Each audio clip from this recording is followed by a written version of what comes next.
안녕하세요. 성례한의원의 이진혁 원장입니다.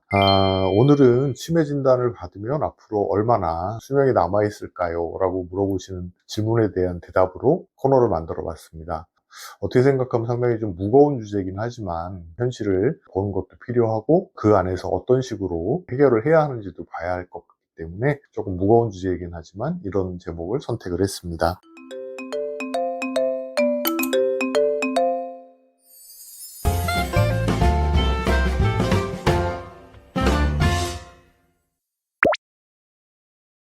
이번 영상에서는 치매 진단 후에 앞으로 남은 기대 영향이 얼마나 되는지 설명드리겠습니다.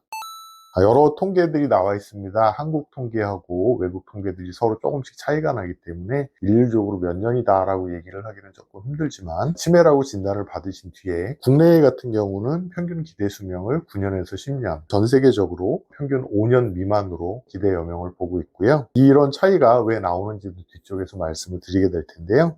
연령별로도 조금 차이가 납니다. 75세에서 84세 사이에 치매 진단을 받으신 경우에는 평균 약 4.8년 정도, 그리고 85세 이상 되셨을 때 치매 진단을 받으신 경우에는 기대 여명이 3.8년 정도 남은 것으로 보고 있습니다. 이 정도의 연령은 건강한 고령층에 비해서는 수명이 약 반 정도 줄어드는 거라고 하네요. 이런 통계가 국내와 해외에서 차이가 나는 이유는 여러 가지가 있을 수 있는데요.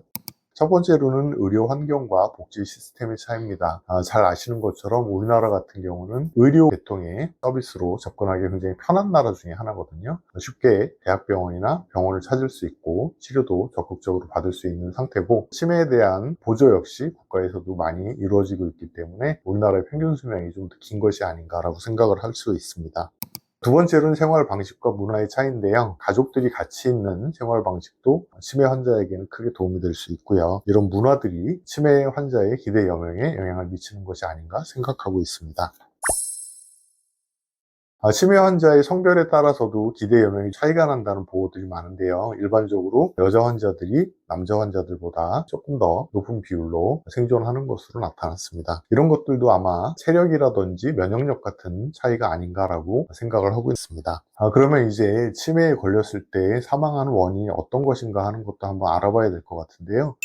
치매 자체는 뇌에 퇴행성 변화를 일으키는 것이기 때문에 단순하게 이것만으로 치명적인 결과를 일으키지는 않습니다. 다만 뇌에서 행동을 컨트롤하는 힘이 약해지기 때문에 가장 흔하게 치매에서 문제가 생기는 것이 흡인성 폐렴입니다. 흡인성 폐렴이라는 것은 뇌에서 식도와 기도를 제때제때 열었다 닫았다 하는 기능이 약해지면서 나타나게 되는 것이고요. 음식을 먹었을 때 음식이 식도로 넘어가지 않고 기도로 넘어가는 것인데요. 기도로 넘어간 음식은 소화가 되거나 하지 않기 때문에 폐에서 염증을 일으키고, 이것으로 인해서 폐렴이 나타나게 됩니다. 치매 중기 이후 후기로 가게 되면 이런 흡인성 폐렴이나 살에 걸리는 증상을 나타내시는 경우들이 굉장히 많아집니다. 물 같은 것을 드셨을 때 제대로 드시지 못하시고 살에 자주 걸리신다면 이런 부분들은 항상 옆에서 살펴주시는 게 좋습니다. 흡인성 폐렴 이외에도 다른 여러 가지 문제들이 생길 수 있는데요. 가장 문제가 되는 것이 치매 중기 이후로 넘어가면 본인의 증상에 대해서 정확하게 표현을 하지 못하기 때문에 질병이 있었던 것도 말을 하지 못한다든지 정확하게 얘기를 하지 못해서 가족들이 모르고 넘어가는 경우들이 많습니다. 그래서 나중에야 다른 질병 발견이 돼서 돌아가시는 경우들도 많이 계시고요. 또 주의력 같은 것이 굉장히 떨어지기 때문에 걸어가다 넘어진다든지 낙상을 일으켜서 그로 인해서 문제가 생기시는 경우도 상당히 많은 것으로 알려져 있습니다.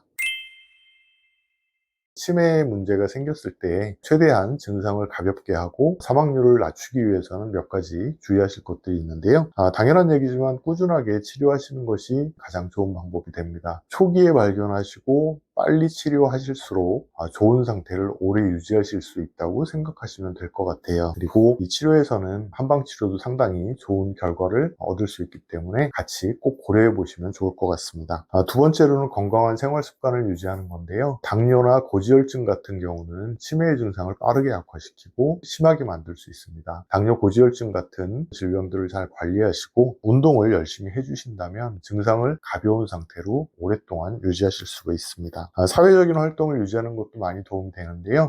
사회성이 높은 사람일수록 치매에 걸리는 비율도 낮아지고 치매에 걸렸을 때에도 증상이 심하지 않다는 연구들이 많이 있습니다. 가족, 친구들과 자주 만나실 수 있다면 도움이 되실 겁니다.